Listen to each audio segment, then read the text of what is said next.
tous et bienvenue pour la revue de livre de Charlie Davidson. Donc le premier tome, la première tombe sur la droite, il me semble que c'est ça, de Darin Dan Jones. Donc je n'ai pas le livre avec moi parce que je ne suis pas chez moi, mais je vous mets une photo maintenant.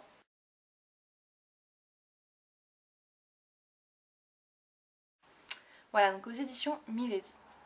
Alors, que dire de ce livre? Donc j'ai lu la semaine dernière.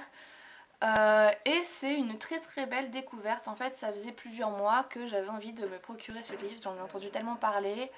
Il n'y a pas longtemps, Mailing Books a lu le premier tome, je ne sais pas si elle a lu le deuxième, et on avait parlé en bien aussi, et j'avais du coup envie de découvrir, et j'ai découvert et j'ai beaucoup aimé.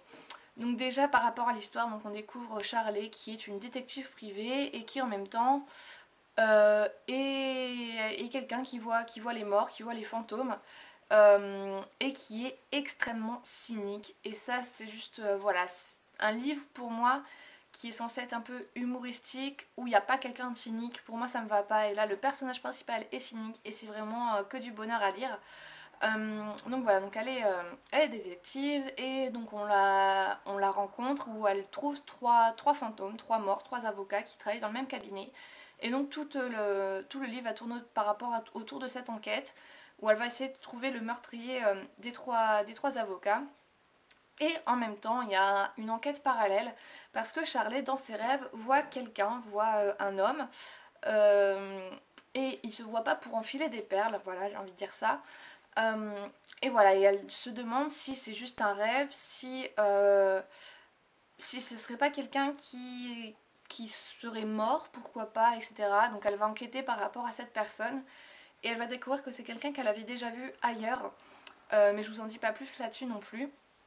Et donc voilà, donc c'est vraiment, l'histoire était assez complète, voilà, on a suivi l'enquête des trois avocats du début à la fin, on a suivi l'enquête du mystérieux homme qui vient l'avoir dans ses rêves du début à la fin, qui n'en est pas vraiment une parce que ça va continuer dans le tome 2, on comprend à la fin que ça va continuer dans le tome 2.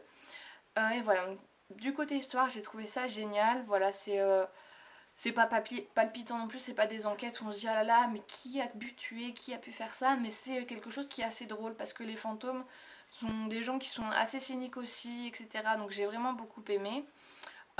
Charlie, c'est vraiment un personnage attachant, on comprend que voilà, elle n'a pas forcément eu toujours la vie facile avec ce don de voir les fantômes. Euh, mais voilà. Donc côté écriture, moi j'ai tout simplement adoré, ça se lit très très rapidement. J'avais un peu l'impression de lire comme du Queen Betty, voilà, c'est quelque chose qui se lit assez rapidement.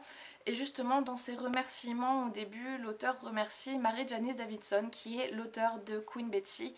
Et donc quand j'ai vu ça, je me suis dit, il n'y a pas, je suis obligée de me prendre ce livre parce que si elle remercie Mary Janice Davidson, ça veut dire que Mary Janice Davidson lui a rendu service par rapport à ce livre qu'elle a forcément aimé. Et donc voilà, donc je me suis dit que ça devait être un peu dans le même genre, un peu dans le même délire.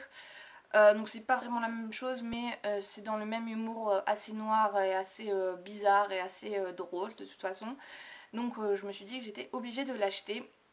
Et j'ai vraiment bien fait parce que j'ai vraiment adoré. Donc je suis désolée parce que je peux pas vous le montrer là, mais de toute façon vous avez vu la photo au début. Mais je trouve qu'en plus la couverture est magnifique. Enfin, je sais pas, avec cette femme là, on dirait presque une couverture de magazine avec le petit mot de... je ne sais plus, une auteure, vous l'aurez vu sur la photo de toute façon au début. Et je sais pas, on croirait une couverture de magazine presque. Et moi j'aime beaucoup, donc j'ai hâte de lire le tome 2. Et voilà, donc c'est tout pour cette revue de livre. Donc j'essaie de faire le plus complet possible, mais quand j'ai pas le livre entre les mains, c'est pas forcément facile. Donc voilà, donc je vous fais plein de bisous et je vous dis à bientôt.